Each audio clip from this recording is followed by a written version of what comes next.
nyo siya or hindi, kung halaga ng stretch mo. So this is our main muscle. Sino yung madalas maglakad? Okay. Gantuhin nyo siya. Sasawakan nyo. Ano pa karanda? Doon sa hindi masyado naglalakad. Again, no judgment. Kasi yun yung lifestyle nyo eh. But either way, kailangan pa rin siya i-stretch. Okay? So from the end of the mat, hands on the waist. Hips like the paa. So, sorry. Heels up. And then, walk forward. Go yes, sabi matatakot lang, diba? Pagdating nyo sa harap, walk back. I always teach this kasi madalas nakakalimutan i-stretch yung lower leg. Yes. Kahit ang ibang teachers. Okay, and then forward again. Lago tayo ngayon. Hands up. Wala tayo ngayon.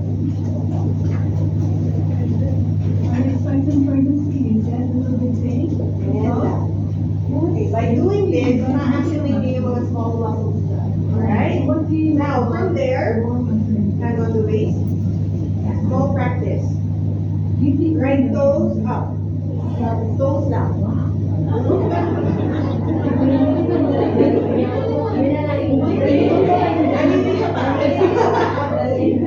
Alright? Now, yung ball of the foot up. So, mapipili may stretch below. Yes. Alright, let's try keeping that. Hips push back. Little forward bend. Nararamdaman niyo na ba? Okay, and take the legs straight. Hold it there. 5, 4. You can slide the hands down or keep it there. 2, and 1. Slowly move on. Okay, left foot this time. Toes down. And then wall of the foot. So ito naman, ankle din ang sinistretch natin. Alright? Let's try it this time. Hands here. So hips push back. Exhale.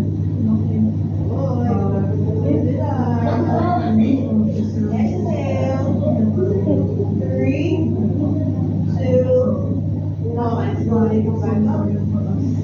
Here. Okay, kasi hindi yun? Yes. Yes. So, kaya ako tinuturo sa inyo, kasi pag kunyari, na-read nyo na, parang tight yata yung hips ko. Gawin ko ba? Diba? Kung may oras kayo, like 10 minutes, gawin niyo yung buong sequence. Kasi actually, kung sanay na kayo, mabilis ang lumantay, diba? Pero pag feeling ka, ay, sandali, medyo tight yata yung ganito ko. Diba? Good? Yes. Right. So let's go on to balancing poses. Right? So, meron talagang side ng katawan na sino ang right hand? So, sino yung left hand? Either side, usually yun yung mas malakas kasi yun yung mas ginagamit. Hand on the waist. Now, let's try bending the right knee. Let's grab the right knee. Focus on one side. And then let's open sideways. Yeah, try now. Focus on one point.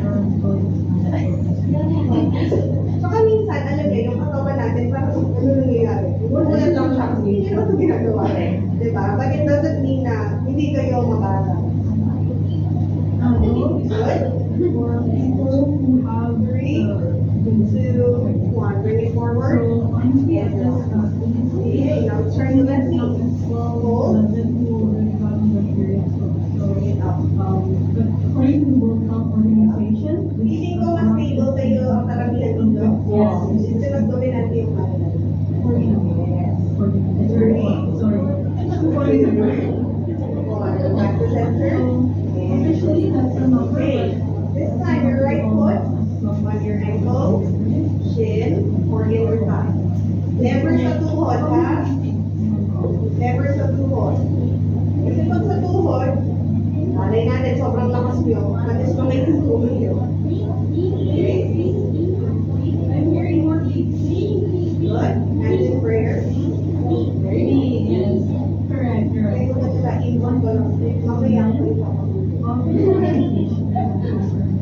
Sige lang, try. Again, walang judgment sa katawan. Kung nandito kayo, perfectly fine. Kung nandito kayo, perfectly fine. Kung nasa likod, tahimik lang, pero... 3, 2, 1. Very nice. Stay there. This time, both arms raised up. Kung mahirap to, pwede na mag-open. So use your left leg to ground. Make sure hindi ka pa-bend. Stretch. Right down. 3, So can you imagine this is only 1 year? and 1. Arms down. How's that?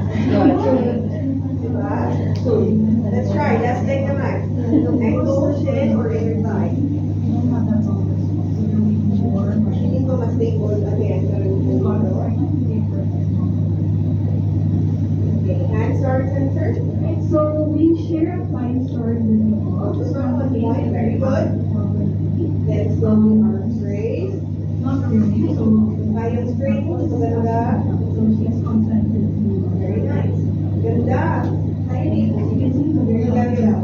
Over there. The main story was very different. So she was a former diploma partner. Nag-video sa kanya. Ulit. 3, 2, 1. Go back down. Isa pa? Maganda sa big. Okay, when you're ready. Feeling ko mas stable yung kanan, no? Okay, try natin again. Left knee bend. Knee again ang side. Mind your balance. So what she did, she surrendered Okay, when you're ready, arms up. Challenge ko yung sarili ko. So what we did after she surrendered the vision and she came to us is we And relax. Good job! So, meron akong question. Anong feeling pag nasa balancing pose kayo? because of her own Sino dito yung tumatakbo yung utak? Ako. Hindi may ka ba? Merong may ka ba? Sino yung parang kumalma? Sino yung ganon? Kasi actually, the more nakalma kayo, the more you can stay in the pose. Yes? Pero it is natural na every time mapunta tayo sa crawling state, yung utak natin mas mabilis.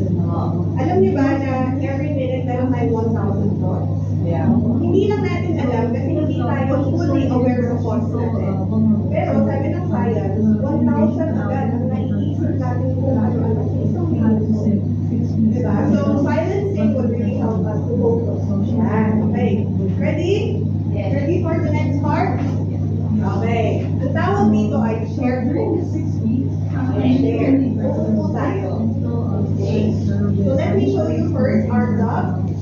And then as you exhale, again, keep moving, hindi bending the knee. Kaya sinasabi ko, keep para nandun yung awareness. Okay? Arms up. And then keep slowly move back. So, kung makikita nyo yung tuhod ko, hindi lang pa sa daliri ng paa, tama?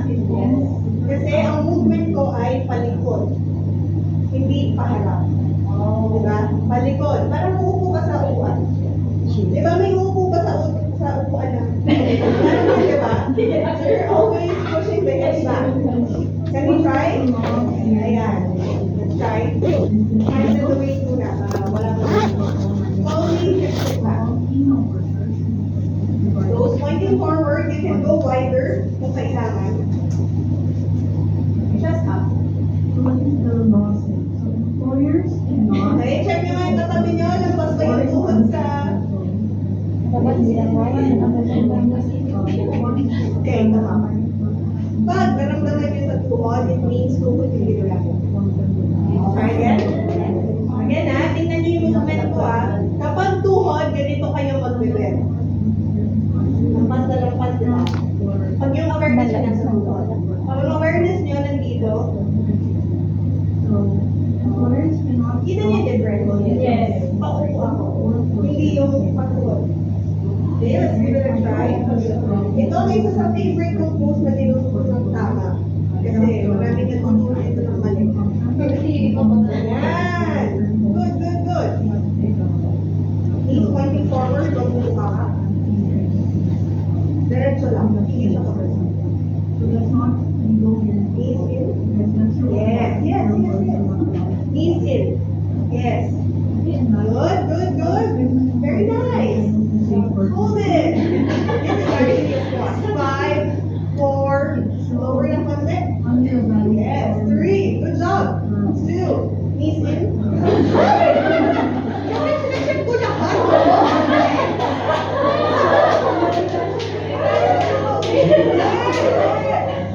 Anong feeling? Saan nyo naramdaman? Sino yung ba? Sino yung dito? Okay. The goal is ma-activate it. Yes. Okay. The goal is to activate it. Pero okay lang yan.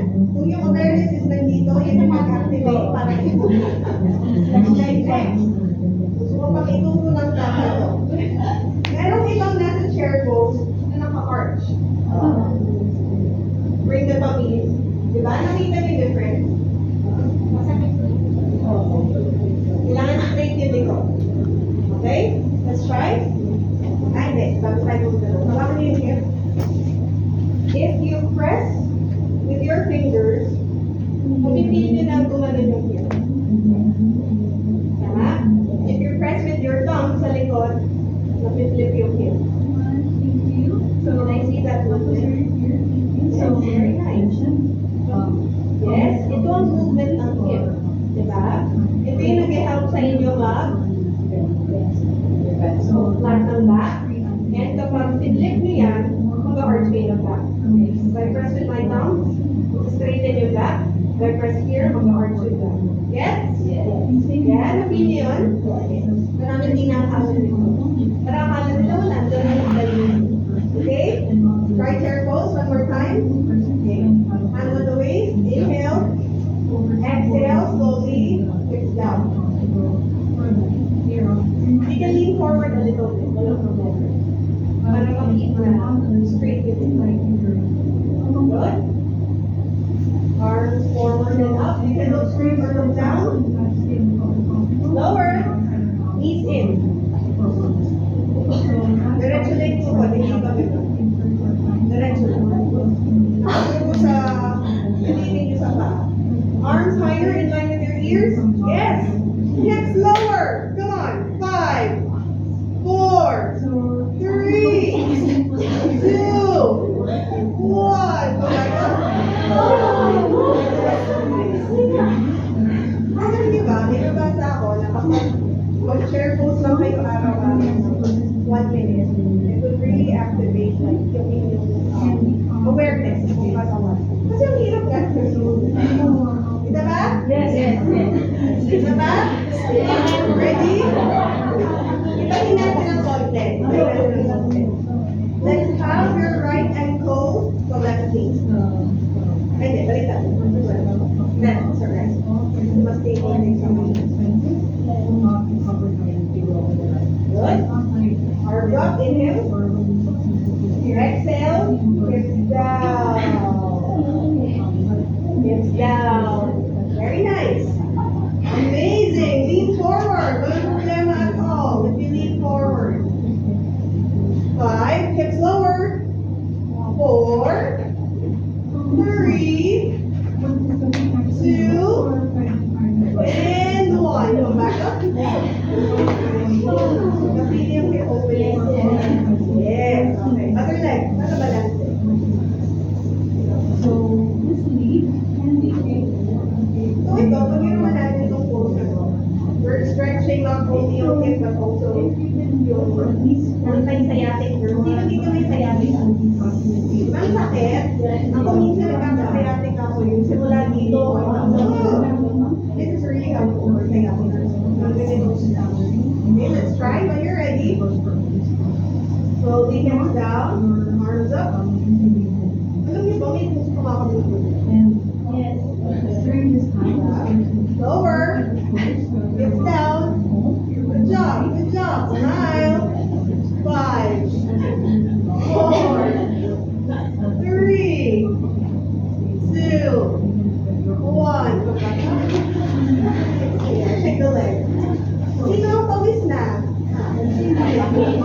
Ayan. Let's take one deep breath. Inhale. Exhale. Actually, kinigising ko yung katawan. Kasi the next part is what we call Surya Namaskar. Okay? Ang tawag dito ay sun salutation. Namaskar is I salute you. Pareho din siya ng namaste. Okay? Surya Namaskar is saluting the sun.